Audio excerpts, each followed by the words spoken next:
Hey guys, welcome back to a brand new video. And in this video, I'm going to be sharing with you the fastest way to build a 100K online business.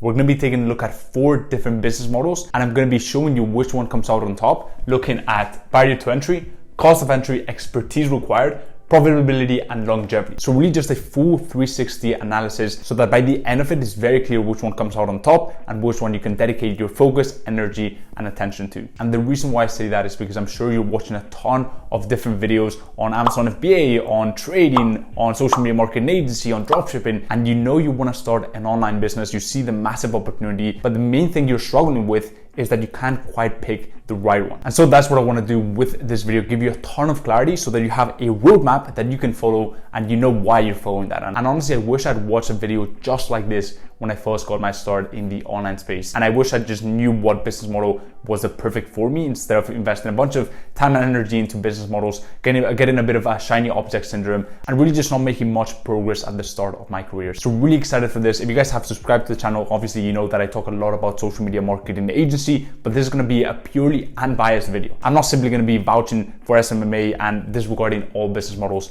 out there. So really excited for this, as I said. And without further ado, let's get right into it.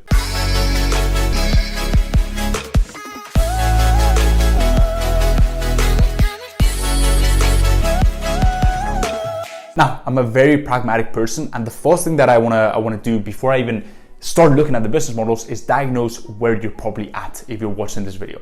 And I'm guessing you're probably not really old, you're probably between 18, maybe at 25, maybe potentially 30, and maybe even 35, right? But the matter of the fact is you are probably young. You are probably at the start of your entrepreneurship journey. If you're a matured entrepreneur, this still applies for you, especially if you're young, right? But you're probably young and you're probably at the start of your entrepreneurship journey. You haven't built a massive company yet, and you just want to get your foot through the door. So there's a few things that you have right now, right? And there's a few things that you do not have. And we really want to dissect those and diagnose where you're currently at to really match the business model that we want to pick based on where we currently stand right now, right? And so as a young entrepreneur, you have energy and you have time, right? Those are really the two main things that you currently have. And trust me, that might not seem like a lot, but it's actually huge, especially compared to an old seasoned entrepreneur who doesn't really have much energy, right? Because they're old, and who doesn't really have much time because that's been taken up by a lot of different tasks, right? That they have on their plate. So that is what you do have. What you do not have is tons of money, right? You could have decent cash reserves. Maybe you build that up, working a few part-time jobs or full-time jobs, whatever it is, right? But you do not have tons of money. The second thing is expertise. Since you're pretty new to the space, you don't really know core skill sets, right? And you also don't have much experience as an entrepreneur. You don't really know the ropes when it comes to entrepreneurship. You haven't had to deal with a lot of rejection. You haven't had to deal with a lot of failure. Maybe you haven't been burnt in the past. Or quite simply, you haven't really experienced many successes, right? So that is what you do not have, and that is what you do have. And so knowing this, what I want to do now, as I told you guys, is I want to take a look at the barrier to entry, cost of entry for that business model, expertise required, profitability, longevity, okay? And I want to take a look at these areas for 4 business models. And these are the 4 business models that I would say are the most popular in the online space, okay? So first, we've got e-com dropshipping. I would include Amazon FBA here, okay? The second one, we've got trading, right? So Forex, stocks, whatever, day trading, whatever it is, right? The third one is SaaS. So this is probably the less popular one, simply because as you'll see in just a bit, it does require quite a bit of expertise and capital to start, but it's hugely profitable. And what this stands for is service as a software. So any software that you use for your business, which are very, very popular. For example, from my agency, I use a ton of different softwares. And they're great. They make my life easier. They make me make more money, right? So they are great. They can certainly be a very profitable business model. And the final one is an agency, right? So this is the service-based business model where you offer a service, your expertise, in return for a fee, okay? So those are the 4 business models that we're going to be taking a look at. Now, I'm going to be rating them in regards to these 5 criteria, okay? So let's start with e-com and dropshipping and Amazon FBA, basically selling a product online, okay? So the barrier to entry, I would say, is pretty low, right? And that's the case with most business models that we're gonna speak about. So the barrier to entry is pretty low. Pretty much all you need is a Shopify store, right? If you're doing dropshipping, then find a supplier for your product and find ways to sell that product. And that could be through influencer marketing or through Facebook ads, okay? So the barrier to entry is not super low, I would say, because you do have to master quite a few areas, right? And I'll talk about that in just a second, but it's not huge, right? Now, the cost of entry, here's where I would say dropshipping and Shopify kind of go wrong, simply because yes, especially with dropshipping, you're not paying for actual products, right? Because you only pay for the product once a customer buys from you, right? But you have to pay for advertising. You have to pay for the website, for example, right? You have to pay for the actual branding side of things if you want to build an actual brand. And those are the brands that are having success nowadays, right? It's not so much the brands that just find a product and just put together a really bad looking website. That could have worked in 2016 or 2017, right? But that doesn't really fly in 2020, okay? So the cost of entry is not huge, right? But you're gonna have to spend 1, 2, maybe potentially even 3K, right? To start this business model. So that is the cost of entry. The expertise required, I would say, is around, it's not huge, right? But you do have to master a bunch of different areas. I'm talking marketing, I'm talking branding, I'm talking product fulfillment, right? Logistics, I'm talking copywriting for your website. I'm talking sales. You need to master sales psychology and what gets people to buy. You need to master design as well. So there's a few areas that you need to master: customer service and customer experience. So if you really want to have success, there's a lot of areas that you need to master simply because you're building a brand, right? And to build a brand, there's certain aspects, like there's marketing, there's sales, there's customer service, etc., etc. Okay, so that's really the expertise required. Now, when it comes to profitability, the thing about dropshipping is not, the profitability is pretty slim, okay? A really good profit margin for a lot of dropshipping stores is around a 30% profit margin. For e-commerce, I would say it's much lower, simply because with e-commerce, you have to have inventory, you have to have your own fulfillment center. So usually the profit margins are much more slim, but you could be looking at 30, 25%, right? And so the profit margins are not huge. And then when it comes to longevity, e-commerce is definitely, it's only just getting started, right? And here's where I really want to draw a distinction. E-commerce is huge, right? And it's only going to get bigger. Dropshipping on the flip side, right, is a dying business model. And the reason why that is because the customer experience is not great. It's also becoming increasingly hard to be profitable with Facebook ads simply because the supply is up, right? So it's just a simple case of supply versus demand. And so it's not as easy to get incredibly profitable, especially in the front end with Facebook ads, right? And so most e-com brands have to rely on the lifetime value, which most dropshipping brands don't even care about, right? And so the longevity, I would say, for dropshipping, for e-commerce is massive, right? For dropshipping, I would say is very, very slim.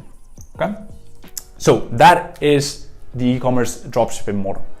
Now, when it comes to trading, the barrier to entry, I would say, is pretty much the same as dropshipping, right? The cost of entry is much lower, right? So you don't really need much to start with, apart from your brains and your skills. The expertise required, I would say that you actually really need to know what you are doing, simply because you're playing with your own money as well, right? And so there's quite a big risk factor involved. The profitability, I would say that is pretty high, obviously. Now, when it comes to profitability, I want to talk about this in regards to longevity as well. The thing about trading is that it's not a sustainable business model. I would probably not even include it in this category. And the reason why that is because you can't really build a business out of it that can churn out cash pretty much predictably, right? There's so much uncertainty when it comes to trading, and it's very hard to make a business out of that. Now, if you love trading, more power to you, right? And definitely do it. I'm just saying, for me, I like building a business that has longevity, right? That has foundation, that actually adds value to people. And so trading for me is not the ideal business model. The other reason why I like building a business instead of trading is because I love communicating with my team. I love building a team, right, that is shooting for a mission, a common mission. I love talking to my clients, etc., etc. So personally, trading for me is not really a business. But when it comes to longevity, I would say that since it's not predictable, right, it's pretty much very, very slim, right? There's really no longevity. You could be trading for the rest of your life, right? But if we take a look at it purely from a predictability side of things, it doesn't really have much longevity. And then in profitability, it really depends, right? And so for this, I'm just gonna leave it as that.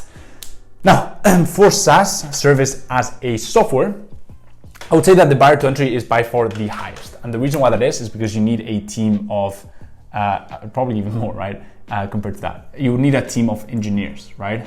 That can actually code. You will need a team of programmers, coders, and stuff like that. So you really need high-skilled people. Certain softwares are much easier to build, but you can't just build the software out of nowhere, right? When it comes to the cost of entry, it's also the highest, right? Simply because to get this high-skilled people in your team costs quite a bunch of money, right? As well as the actual infrastructure costs quite a bit of money, right? So the cost of entry, definitely the highest. The expertise required, definitely the highest as well, okay? The profitability, this is where it's also the highest, right? Services and software tend to have very, very high profit margins. It does tend to cost a lot to get a customer through the door on the front end side of things, right? But the profitability of that customer, especially if it's a month-to-month subscription, is very, very high, okay? So that would be for the profitability, and the longevity, it can be very, very high as well, right? Also on the profitability side of things, when you build a software, you can sell it for a lot of money, right? Especially if it's a successful software. You could certainly sell it for hundreds of millions of dollars, right? So that's what I would say for SaaS companies. Now, it's very apparent that software is not the type of business model that you would probably start straight out the bat, especially if you're just getting started in the entrepreneurship space. And I'll talk about that in a few minutes, okay? And the final thing is the agency business model, okay? And the agency business model, if I'm able to get the pen, is, it has a very, very low barrier to entry, okay? And the reason why that could be a good or bad is simply because if you're really, really good, then you're gonna have no problem, but you're gonna have to stand out, right? You're gonna have to have a unique value offering. You're gonna have to do things a bit differently to what most agency owners are doing, okay? But the good news for you is that most agency owners don't have a clue as to what they're doing. So in my opinion, a low barrier to entry is actually really good, because there's a lot of people that get into the space and they don't know what they're doing. And if you're just much better than them, then it's pretty easy for you, okay? So the cost of entry is also very, very low, okay? Why? Because you don't need much to start. You just have expertise in your head, right? You have a contractor or a team member who delivers a service, and that is that, okay? And then maybe a few softwares here and there. But I literally have videos on this channel, like this one, for example, where I show you how you can start with just literally 15 point something dollars, right? So the expertise required is probably the main thing, right? Because you do need expertise to get them results. I would just put it out here. But the thing is, you have a team member who does the actual service delivery, right? So you can put the team together who has the right expertise to actually deliver the service that you are offering as an agency, okay? Yes, technically you could deliver the service yourself if you are a Facebook ads expert, for example, and you're doing Facebook ads for businesses, but that would certainly cap your growth because you're not able to duplicate yourself, right? It's not very scalable. And that's more of the freelancer model, which I haven't spoken about and I will not speak about in this video, okay?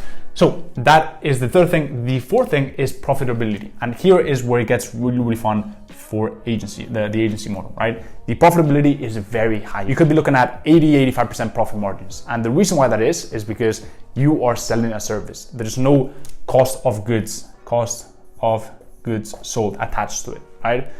What we're selling is just a non-tangible piece of intellectual property, right? And so that is why the profit margins are very, very nice. And the final thing is longevity. And longevity is very, very high. And I would just put it as the same as a SaaS, simply because, especially if you're a marketing agency, right? Businesses are always going to be needing marketing agencies. Why? Because marketing is one of those skills that is always just in demand, right? And in need. Yes, the platforms might change. It might not be Facebook ads in 10 years, right? But it will just simply be a different platform.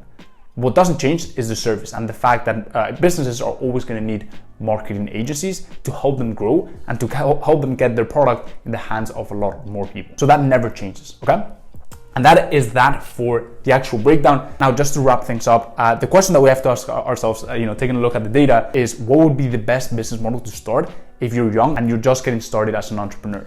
And in my personal opinion, is the agency business model. And the reason why that is because anyone can get started, right? There's really no excuses. And if you're just a slight edge, if you're just slightly better, and if you're watching this channel, I'm sure you're dedicated to your craft, and I'm sure you're one of those people that really want to stand out from the noise. So I don't think you'll have any problem with that, right? The cost of entry is pretty low, right? And so if you don't have much money, it's incredibly blissful because there's only upside, right? If you don't sign any clients for your agency, right, there's really no cost attached to that. You're not burning through cash, right? Because you only get paid when you sign a client. There's not a huge cost of running the business. In fact, you can get it to a point where you're literally spending $10 a month, right? Just running the business if you don't sign any clients. And that's what a monthly subscription of Netflix costs you, okay? So that's the second reason why I think the agency model is far superior to a lot of business models that we spoke about, because for most business models, you have quite a high cost of entry, which means that you're burning through cash right from the start, which is not as beginner friendly. When it comes to the expertise, yes, we want to make sure that we provide an incredible service to our clients, because that is the way you build an agency that has longevity.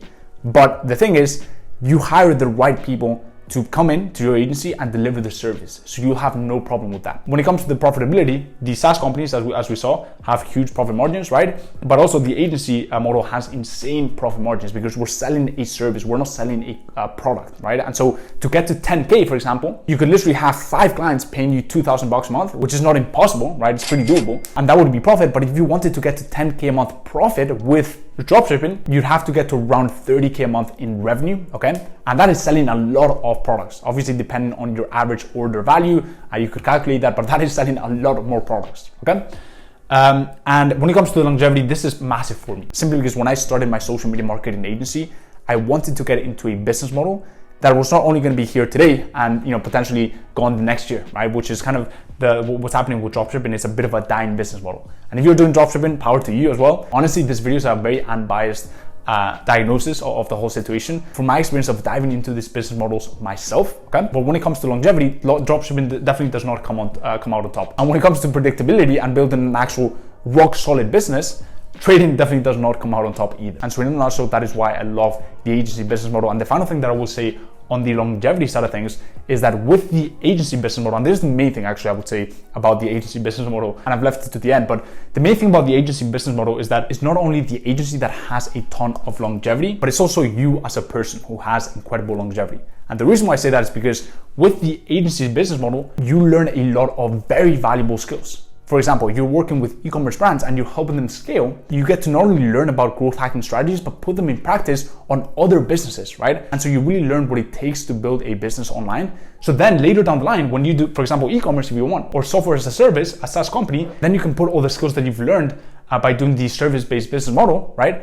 And you can transfer them into other business models later down the line that may require more money to actually start, right? And you can not only put the money that you generated with the agency business model, but also the skills that you've learned and then transfer them to those businesses. So guys, that is it for today's video. If you enjoyed it, go ahead and drop a big thumbs up. I'd really appreciate it. Also leave down below any comments, any questions you may have on this video, and I'll be sure to check those out. And the final thing is, if you haven't joined the free private mentorship community, the Client Closers, it's an incredible community full of like-minded people looking to scale their agency and level up in life. So if you want to check that out, go ahead and check out the link in the description. As always guys, hope everything is going well in your agency journey, and I will see you in the next one. Peace.